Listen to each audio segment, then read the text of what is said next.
Welcome to episode 1 of Ensemble Influence, How Choir Arrangements Impact Society. I'm Landon Pitts, I'm your host today, and we're diving into one of the most beloved choral pieces in the classical reign, Mozart's famous Ave Verum Corpus. Before we begin with this episode, since this is the first one, I will describe how this podcast works. Throughout this podcast, we will go over one of the most famous classical musics turned into a choir piece, and then we will take a listen to it, and then I will give my opinion on it, and then I will share how it might affect culture and beyond. Every episode will last an average of 15 to 20 minutes. So, without further ado, let's get in. This song was composed in 1791. A few months before Mozart's death, and this piece of work gets the essence of reverence and beauty, yet its simple and profound text. In today's episode, we'll explore the context of this piece, the elements, and the impact it has on performers and listeners alike. So, let's go ahead and review how Ave Verum Corpus has not only influenced the world of choral music, but continues to resonate deeply within the hearts of those who experience it. Let's get started. Without further ado, I will now play Ave Verum Corpus. This song is 4 minutes and 11 seconds long. So, without further ado, let's go ahead and listen to this piece right now.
Alright, we're gonna tune back in here.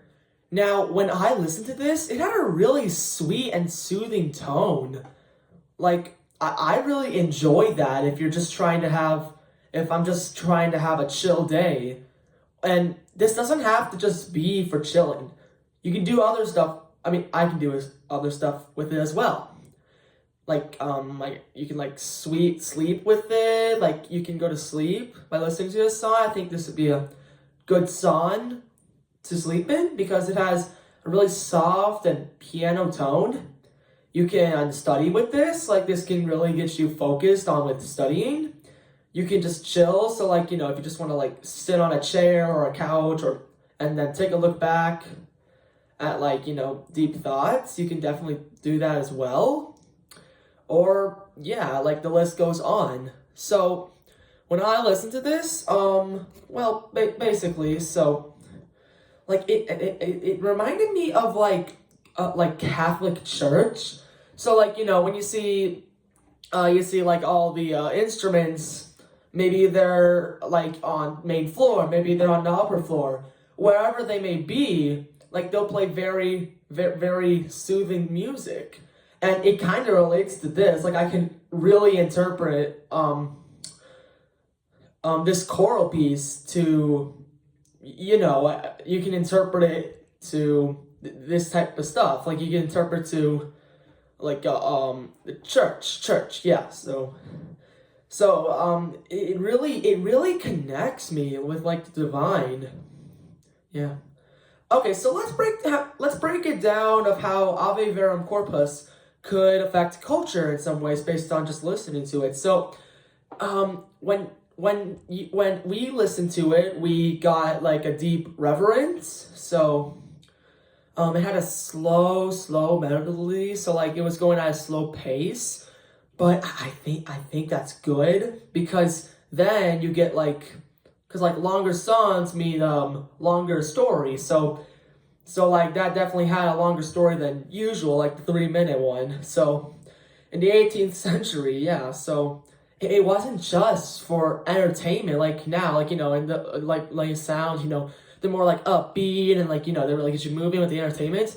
But no, this one is like deeper. It's like way deeper, and like the fact that it was made in 1791 really just makes this a lot better because when you think about it, if I've never listened to this in 2025 and I listened to a song that was produced more than 200 years ago, then that is like amazing. Like you know, it has been popular for a very long time. So like you know, yeah, you picture like the cathedrals, all of the church stuff you go to see it, and you know. It reflects a time where, like, you know, because back in the day, you know, when what's it called? The United States gained independence, the majority of Americans were Christians. So that was back in a time where Christianity, I mean, it's still a big thing now, but it was even bigger back then when it was back in the day. So, you know, and like, it was simple and it was just well balanced. The classical era in 1750 to 1820, that's just like, you know, that's when it was organized by like accessibility, because like sometimes you have to buy CDs from like you know, like maybe people don't really do that anymore. But like if you go to like buy music or like, you know, even just listen to music on Spotify. Cause like I know it's free, but like this one was like free. So like you didn't even need like an electronic device to access this. Like you could just go up to it and like you could be like, hey, I want a copy of this. So then basically what that does, it gives reason, balance, and it's just truth. Like that's how it is. Like, and it was written for a choir as well. Like I know there's not a lot of choir pieces that people like listen to nowadays. It's more of what's it called? It's more of a temporary thing. It's like it's seasonal. So you don't listen to it like your everyday music. I mean, maybe if you're really into choir, like I am, then maybe you do listen to choir music every single day because you like the feeling of the sopranos and altos and tenors and basses. So yeah, and like it's a small choir too. Like they're just all standing like as one, and they just really blend in an amazing way. It impresses me. Cause like sometimes blending can be difficult in lower level choirs like elementary school and middle school and even high school. So like that is impressive, but they were adults and all of them. I don't want to assume, but like maybe some of them had experience, so maybe they've been doing this for a long time. I mean, who knows? Because they were adults, and it also it gives like sacrifice and redemption, because when you listen to it, you kind of get a feeling that maybe someone might have died, and maybe that song was intended to be like a really sad memorial of someone, because the soft tones, they really they focus on life and death cycles.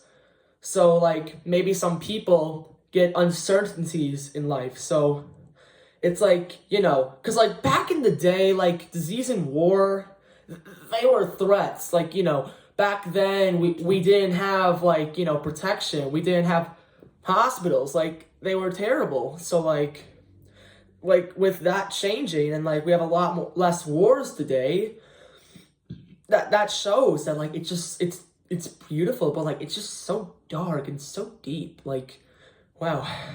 So anyways, oh, whoops. So anyways, so it goes, so you can kind of feel that Mozart really did crafted his piece in like a very professional and formal way. Like it's just, that he took his time with this piece, and like he really put in a lot of effort. So like you go to a culture where it first of all, it features church, it features faith and spirituality when the golden era was around and people were going to church a lot more. Truth and simplicity, because it didn't have a lot of elements. Like it was literally just soft the entire time. Like it wasn't hard. So it also gives like shared purpose and really like proficient harmony, and then like it gives deeper meaning as well. So it may not be a luxury, like it's just in society, okay? So yeah, so that really was really dark, and it was really just deep into hearts. But yeah, that's how I would describe that song. So okay, so as we're closing up this episode here, our next episode, we are going to review, let me see what we got on the schedule here, because I did break this down. So in our next episode, we are going over The Sound of Silence by Eric Whitacre. So without further ado, I'm Landon Pitts. I hope you enjoyed this episode of Ensemble Influence, How Choir Arrangements Impact Society. And without further ado, I will see you guys next week. And you can expect an episode to be posted every single Thursday from 3 to 4 p.m. And that's it. Goodbye.